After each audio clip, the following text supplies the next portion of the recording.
Imam Malik itu Masya Allah, anak sahabat besar. Anas bin Malik, lahir anaknya Malik bin Anas. 93 Hijrah, lahirnya di Madinah. Gila lu ya. Anas bin Malik ini lahir pada 612 Masehi dan wafat pada tahun 709 Masehi, teman-teman. Sedangkan Malik bin Anas, yaitu Imam Malik, lahir pada 711 Masehi dan wafat pada 795 Masehi. Anas bin Malik wafat 3 tahun kemudian Malik bin Anas lahir, teman-teman. Jadi apakah iya Anas bin Malik memiliki anak seorang Malik bin Anas? Gila lu ya. Ustadz Hidayat itu sesat. Versi 1, part 2, part 3, part 4. Lu bisa berpart-part. Oh, lu.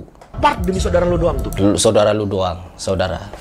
Saudara katanya ya. Kalau menganggap saudara, harusnya ketika dikritik seperti ini langsung klarifikasi, bukan mencari pembenaran. Gila lu ya. Ada satu ceramah dari Ustadz Adi Hidayat. Ini tidak tahu saya video kapan ya, teman-teman. Cuman saya sudah mencari-cari klarifikasinya tapi tidak ketemu. Yang dimana beliau menyatakan yang sebenarnya itu sangat bertentangan dengan sejarah, bertentangan dengan fakta, dan kekeliruan seperti ini harusnya beliau itu mengklarifikasi. Misalkan kalian punya klarifikasinya, nanti tinggal share kepada saya. Karena ada beberapa hal yang membuat saya kok bisa Ustadz yang katanya hafalannya sangat luar biasa, bahkan sampai-sampai ada salah satu konten kreator yang membahas saya dengan narasi-narasi yang kalau saya nontonnya geli, teman-teman.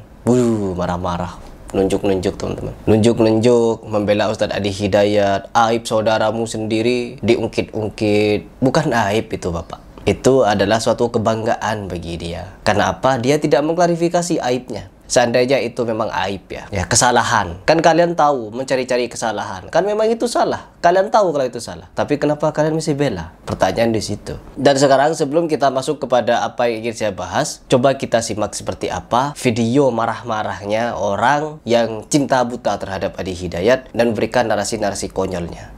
Pendapat Ustadz Adi Hidayat itu begini. Lihat. Saya melihat mukanya saja seperti orang yang tidak paham tentang apa yang saya bahas, teman-teman. Dilihat dari gimmick mukanya saja, saya sudah menyangka kalau dia ini tidak paham akar permasalahannya. Dan tidak paham konteks. Saya kira video ini akan membawakan dalil. Ternyata gak ada dalil. Cuma apa ya? Ungkapan kekesalan. Ungkapan kekesalan karena junjungannya atau orang yang dipujanya dikritik. Coba kita dengar. Ustadz Hidayat itu sesat. Versi 1, part 2, part 3, part 4. Lu bisa berpart-part. Oh, lu. Ini saudara lu doang tuh. Saudara lu doang, saudara. Saudara katanya ya. Kalau menganggap saudara, harusnya ketika dikritik seperti ini langsung klarifikasi, bukan mencari pembenaran. Tapi karena mungkin tidak menganggap kita saudara yang ingin mengajak dalam kebenaran, jadi membela diri dia, teman-teman. Gila lu ya. Gila bahasanya, teman-teman. Golongan sebelah tuh gua jujur ya, gua. Golongan sebelah. Kalau ente golongan mana? Ya Allah. Itu agak gemes sih masalah itu. Gemes. Kak, ini kemarin saya baca komentar dari postingan apa itu, merasa terwakilkan katanya. Jadi ada orang yang merasa terwakilkan dengan omongan orang ini. Omongan yang ngalur ngidul gak jelas itu mereka merasa terwakilkan katanya. Ya Allah. Buzzer. Saya ditulisi buzzer di sini ya, teman-teman. Buzzer Wahabi. Ya, nggak apa-apa kalau yang disebut Wahabi ini adalah orang yang ada di Mekah Madinah. Kan mereka asatid-asatid kita ini di Indonesia, mereka pulang dari Mekah Madinah dan mendakwahkan apa yang mereka dapat dari sana. Tidak apa-apa, saya tidak masalah dijuluki Wahabi. Tapi kalau dijuluki buzzer, maka kalian juga bisa dinyatakan sebagai buzzernya Aswaja. Karena hanya Aswaja yang memerangi Wahabi, teman-teman. Nanti kalau mereka ke Mekah Madinah, perang dengan orang Wahabi. Nggak mau mereka bermakmum, teman-teman. Makruh, kata Kiai Idrus Ramli, makruh. Ya Allah. Giliran dosa saudaranya tuh dosa. Nah, berarti dia paham apa yang dilakukan oleh Ustadz Adi Hidayat itu dosa, teman-teman. Tapi dia masih membela. Akan kukorek dosamu sampai selevel-level biji kuku tuh. Seperti perempuan ya. Cara ngomongnya itu seperti perempuan. Tapi giliran dosa penguasa. Tuh, lihat dari gimmick mukanya ya. Penguasa tuh kayak penguasa berdosa. Apa itu? Mari kita diam saja. Nggak ada di satu. Kalau penguasa, kita sudah punya bab sendiri masalah penguasa. Ya, bagaimana bersikap kepada penguasa.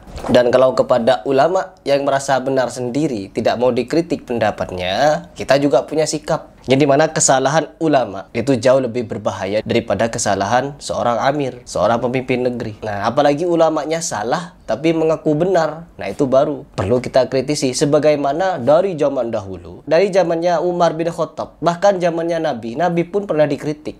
Umar bin Khattab pernah dikritik. di depan umum pula. Dan bijaknya Umar bin Khattab, dia meminta maaf ketika dikritik, mengaku salah. Kan kalau sekarang kan nggak mau disalahi. Meskipun dia salah, tetap mengaku benar. Sampai dibela-bela sama kristolog, tetap salah. Karena tidak bisa disamakan antara Yohanes 3 ayat 16 dengan surah Maryam ayat ke-30 itu. Nggak bisa, jauh, jomplang teman-teman. Apalagi ini, kita punya sikap. Ya Allah, coba lanjut dulu.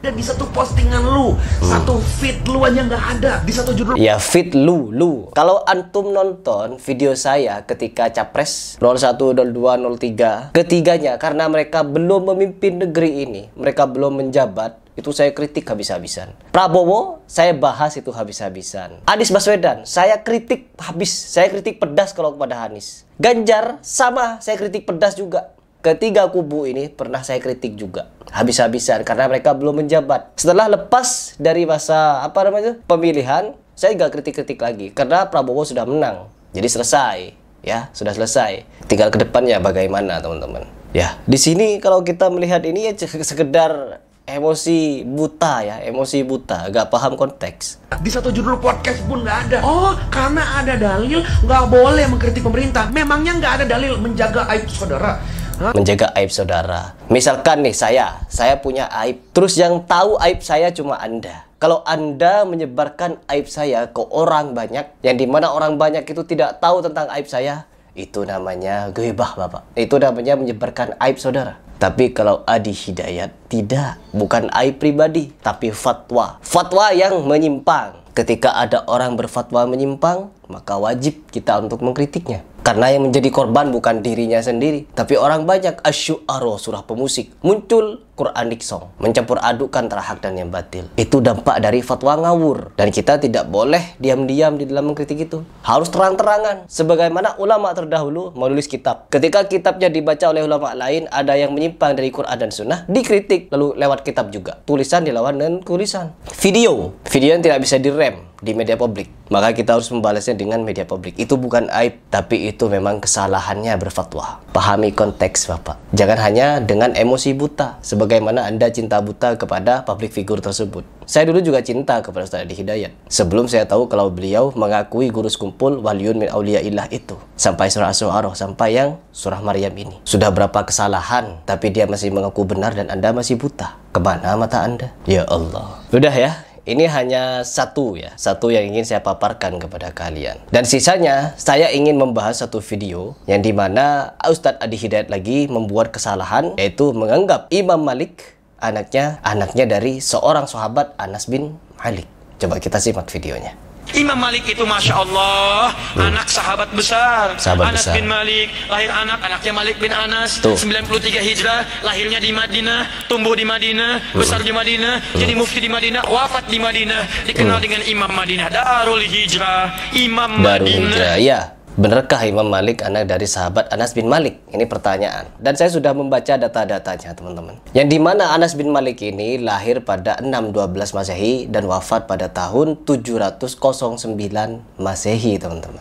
Sedangkan Malik bin Anas, yaitu Imam Malik, lahir pada 711 Masehi dan wafat pada 795 Masehi. Anas bin Malik wafat 3 tahun kemudian Malik bin Anas lahir teman-teman. Jadi apakah iya Anas bin Malik memiliki anak seorang Malik bin Anas? Dan saya mencari-cari klarifikasi dari video ini belum ketemu teman-teman. Barangkali nyempil, hanya kalian yang tahu, silahkan share kepada saya. Atau kalian yang lebih tahu bagaimana biografi kedua tokoh ini, kalau kalian tahu silahkan share kepada saya. Barangkali saya yang salah ya, minim literasi sayanya. Jadi sebagai penutup, silahkan kalian simak pendapat dari Ustadz Zulkarnain Sanusi, yang dimana beliau memberikan bantahan mengenai pernyataan dari Ustadz Adi Hidayat itu. Seperti ini videonya. Apakah betul bahwa Imam Malik adalah anak dari sahabat Anas bin Malik? Ya jangan karena namanya sama, terus anaknya saya bilang anaknya sahabat siapa? Anas bin Malik. Baca nama lengkapnya. Malik bin Anas bin Malik Ibnu Abi Amir Al-Asbahi Abu Abdullah Al-Madani. Itu Imam Malik rahimahullah. Al-Asbahi itu kabilah dari Yaman. Kabilah dari Yaman. Sedangkan Anas bin Malik sahabat, nama lengkapnya Anas ibnu Malik ibnu Nadar Al-Khazraji, dari Bani Khazraj, orang Ansar, dari Medina. Jelas ya? Beda di nama kakeknya, beda di nisbatnya, dari asal usulnya. Jadi tidak semua orang yang asal namanya sama, kemudian dikatakan anaknya si fulan. Hati-hati di situ. Nah, ini bidang di pembahasan ilmu hadits. Ya, di sini biasa disampaikannya di Mahat ini. Dari rawi yang bernama Anas bin Malik ada berapa orang? Rawi hadits yang bernama Anas bin Malik ada berapa orang? Ada 5 orang. 2 orang dari sahabat, 3 orang bukan sahabat. Sahabat siapa? Anas bin Malik bin Nadar Al-Khazraji Al-Ansari, pelayan Rasulullah SAW. 1. Yang kedua, Anas bin Malik Al-Qushairi Al-Ka'bi, punya 1 hadits di dalam Sahih Muslim. Yang ketiga, Anas bin Malik ayah dari Imam Malik. Yang keempat, Anas bin Malik guru dari Abu Daud At-Tayalisi. Yang kelima, Anas bin Malik As-Sayrafi. Baik, ahsantum. Berarti semuanya berapa? 5 orang. Ya, kenapa anaknya sahabat Anas bin Malik saya? Jadi adanya penamaan di dalam, adanya kesamaan di dalam nama, itu jangan mencampur adukkan. Itu biasa ya dalam ilmu hadits. Sama nama belum tentu sama orangnya. Al-Hakim punya 2 orang guru. Namanya Muhammad bin Yaqub bin Yusuf. 2 orang gurunya. Namanya sampai ke kakeknya sama. Muhammad bin Yaqub bin siapa? Bin Yusuf. Tapi yang satu Abu Abbas Al-Asam, dan yang kedua Abu Abdillahi Al-Akhram. Beda di kunyah dan laqab. Jelas ya? Beda di kunyah dan di laqab. Umar bin Khattab di Taqrib ada 3. Umar bin Khattab sahabat. Ada Umar bin Khattab di tabaqat ke-11 guru Abu Daud. Dan ada Umar bin Khattab di tabaqat ke-9 dari rawi Ibnu Majah. Jelas ya? Cara membedakannya mudah. Tidak ada kesamaran. Ini guru Abu Daud, sana sahabat. Beda ada berapa tingkatan jembatan antara mereka. Imam Malik itu, Imam Medina, beliau tabi'ut tabi'in. Jelas ya? Imam Malik tidak ada riwayat dari sahabat. Jadi tidak mungkin dia anak dari siapa? Sahabat Anas bin Malik. Iya, itu nggak mungkin. Baik, jadi ini ilmu memang ada apa namanya? Ada ilmunya, ya ada bidangnya. Kalau seorang kadang salah sebut, ya itu biasa ya, manusiawi. Tapi yang menjadi masalah itu kalau sok tahu, nah itu yang menjadi masalah. Seakan-akan ahli, jago di semua bidang. Ya padahal main tebak-tebak saja.